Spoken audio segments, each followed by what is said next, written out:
So I learned a very valuable lesson that I just wanted to talk a little bit about today. So yesterday I was on the Facebook Marketplace just kind of scrolling through, and somebody had listed some tables and shelves for sale.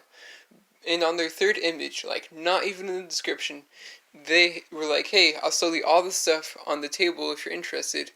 It included these two PlayStation 3 consoles, 19 games, and like the getting started with PlayStation DVD, and the various accessories like a power cord, a controller, a microphone for Guitar Hero. And I messaged her, I was like, "How much you want for all this?" She was like, $50. And I was like, "Oh, okay." And then she was like, "Oh, wait a second. You know, I just realized I was asking $30 for it." I asked her if they worked, and she said they did. And so I bought them. I was like, "This is a score. Major score." I got home and tested them, and neither of them worked.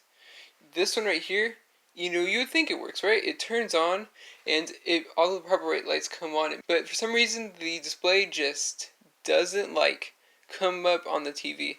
And this one, you would think it worked because the light comes on, but after you press the on button, it automatically turns off. So what I learned was, for one thing, she wasn't necessarily lying, right? They're PlayStation 3s.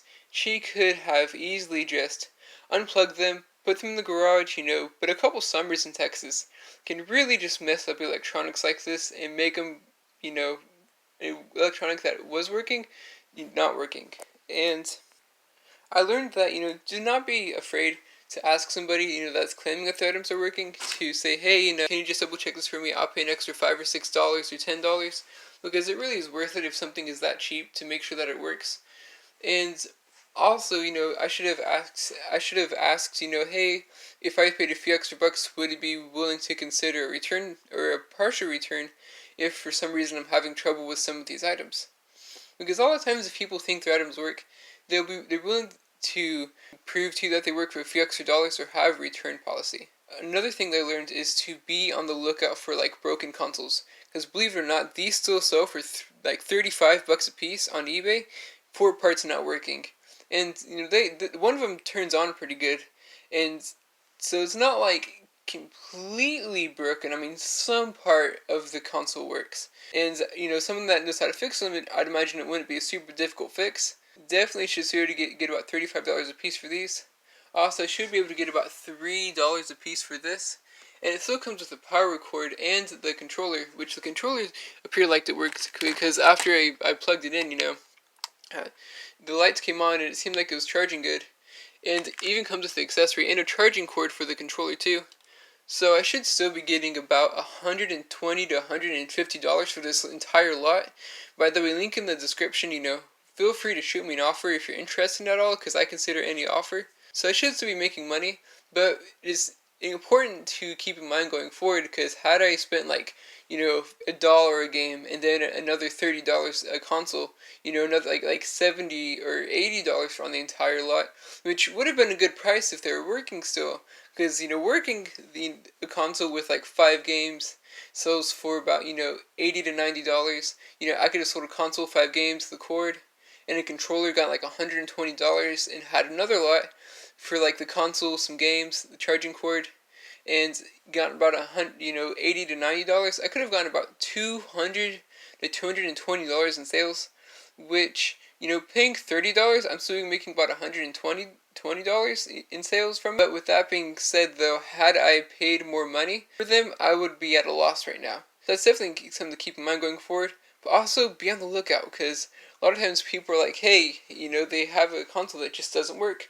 They're willing to sell it for dirt cheap, Keep on the lookout for them at garage sales and thrift stores, because if you can find like a PlayStation 3 or PlayStation 4, even if it doesn't work, and you're still asking, and if they're asking just a few dollars for them, or it was like Curb Alert, they're throwing it out, it doesn't work, or just make a post, "Hey, I'll take your broken electronics off your hand, don't worry about throwing them out," then you can still make decent money selling them for parts not working. But also, I learned that I really need to keep boxes and stuff inside the back of my car more often. Because you never know when you're going to be buying something on Facebook Marketplace or when you're going to forget shipping supplies. So I had these medium flat rate boxes in the back of my car, which are actually a perfect size for these PS3 consoles.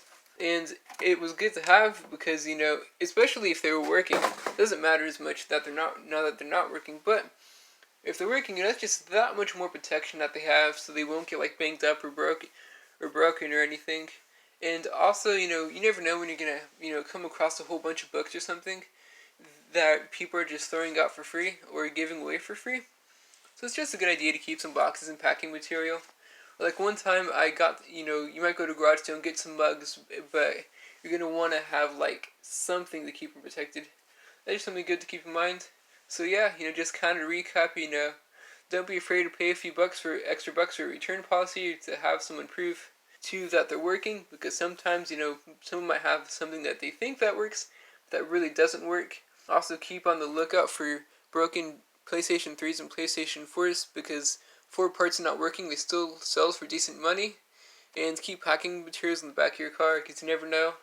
So please let me know if you like this video. Like, subscribe, comment. Let me know if you have any questions, comments, or concerns. Link in the description if you're interested in buying this. Thank you. Have a great day.